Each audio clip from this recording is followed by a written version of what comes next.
Bonjour à toutes et à tous. Nous vous présentons aujourd'hui une nouvelle émission pour la radio Antithèse du lycée de l'Orgue.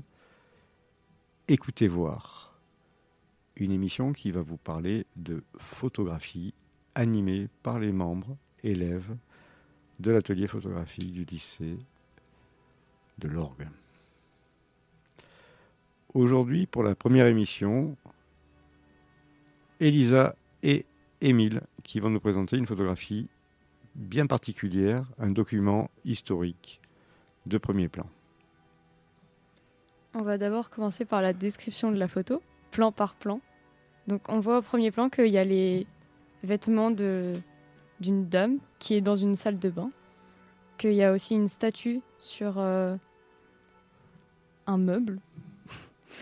Alors une petite remarque, Elisa, concernant cette statue, ce nu féminin, qui a une particularité esthétique et qui ressemble énormément à de l'esthétique du Troisième Reich, avec ces corps athlétiques, ces représentations démesurées de l'être humain, et notamment d'une ethnie ou race particulière.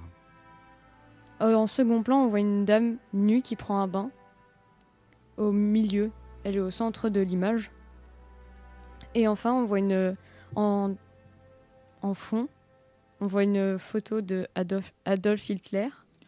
Une photo d'Adolf Hitler. Alors ça me laisse un peu baba, sans voix. Qu'est-ce que ça peut être que cette image ? Si on fait attention aux détails, on remarque que les vêtements qui sont posés, ce ne sont pas des vêtements ordinaires et que c'est un uniforme.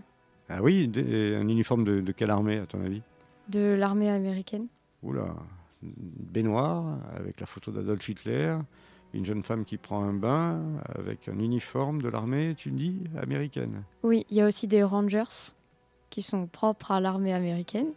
Propres à l'armée américaine, c'est vite dit, parce qu'elles sont plutôt dégueulasses, les Rangers.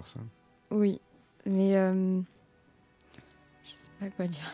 Mais dis ce que tu as à dire, parce que tu le vois et tu le dis bien.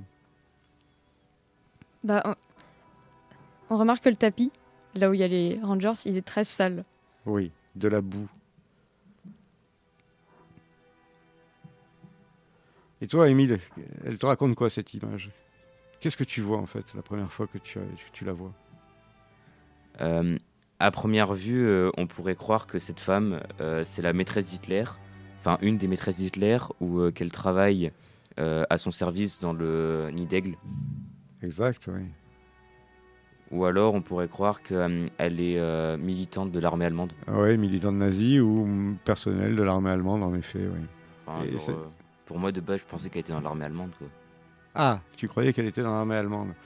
Et la description qu'en a faite Elisa sur les Rangers, m'a fait changer d'avis, ouais. L'uniforme qui est plié, mais qui a quand même des particularités. Ce n'est pas l'uniforme Reich Red de l'armée allemande. On peut se poser quand même quelques questions. Par contre, que peut faire ici ce portrait d'Adolf Hitler ? Elisa, tu as peut-être la solution à nous donner, non ? Oui, j'ai fait des recherches sur cette dame qui en fait se nomme Lee Miller. Ah, Lee Miller, l'égérie des artistes parisiens de l'entre-deux-guerres, le Montparnasse. Oui, ça me dit quelque chose. Vas-y, raconte. Donc, on va d'abord commencer par le tout début de son histoire. Oui, c'est le plus intéressant. Hein. Oui, Lee Miller, de base, son prénom, c'est Elizabeth Miller. Mm-hmm. Est née le 23 avril 1907 à... Oui, près de New York. Hein. Oui, voilà, dans un état de New York. Un patelin imprononçable. Voilà. À 7 ans, elle fut marquée par un viol et une maladie sexuellement transmissible. Que lui a transmise l'enfoiré qui a profité d'elle, en effet. Et pourtant, malgré ce traumatisme, elle mènera sa vie comme un capitaine qui brave les tempêtes à l'intérieur de son navire. J'ai bien compris. Oui. Une femme d'exception, donc. Et qu'est-ce qu'elle a fait ?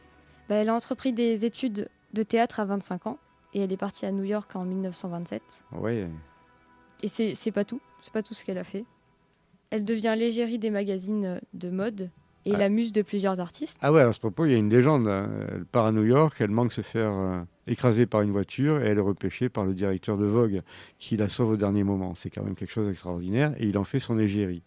Et donc elle commence une carrière de mannequin. Exactement. Elle travaille à Londres pour le magazine Vogue en 1940. Mais avant, elle a fait quand même quelques séjours à Paris, non? Oui, c'est aussi là-bas qu'elle a rencontré Man Ray Ah, en 1929. Man Ray, photographe surréaliste, d'accord. En 1942, elle devient correspondante de guerre au sein de l'armée américaine. Alors ça, c'est quoi ça? C'est un journaliste qui travaille pour le corps d'armée et qui rend en fait des comptes par la photo, des reportages au public, sous la censure évidemment militaire. En temps de guerre, il fallait faire attention. Quelle Exactement. vie! Et donc, Ces reportages et photographies seront publiés dans Vogue. Et en 1944 à 1946, avec David Sherman, un photographe du magazine Life, elle suit l'armée américaine depuis le débarquement en France jusqu'en Roumanie, en passant par l'Allemagne, l'Autriche et la Hongrie. et elle participe en fait à quelque chose d'extrêmement fort, la libération des camps de Buchenwald et de Dachau, où elle prend de nombreuses photos. Tu avais Oui. quelque chose à nous dire là-dessus, je crois. Elle a vu des horreurs déjà. Ah, ça, c'est certain.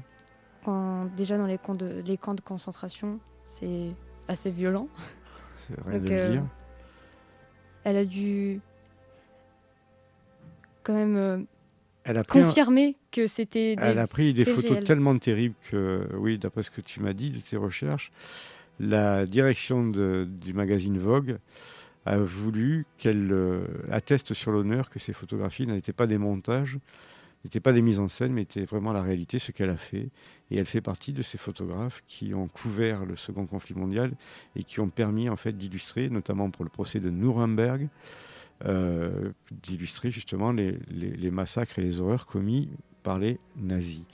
Mais alors, cette photo, si on revient dessus, qu'est-ce que c'est que cette histoire-là? Tu m'as parlé de David Sherman.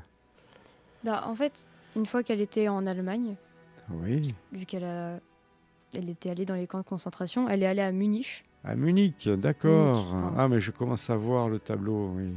Et elle est allée s'installer avec David Sherman quelques jours. Oui. Et dans l'appartement privé d'Hitler.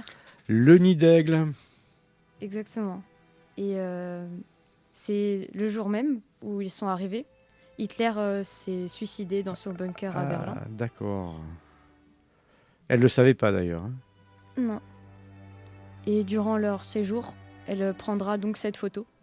Et elle demandera à Sherman de la prendre en photo. Exactement, elle prendra la pose et c'est David Sherman qui prend cette photo formidable et fantastique avec une symbolique terrible de cette jeune femme qui est en train de prendre un bain et qui se lave non pas de toutes les horreurs qu'elle a vécues, mais de toutes les horreurs qu'elle a vues, dont elle a été le témoin, la Seconde Guerre mondiale, les massacres, les camps de concentration, la libération de Buchenwald, de Dachau, les morts, les fours crématoires, les charniers, et j'en passe.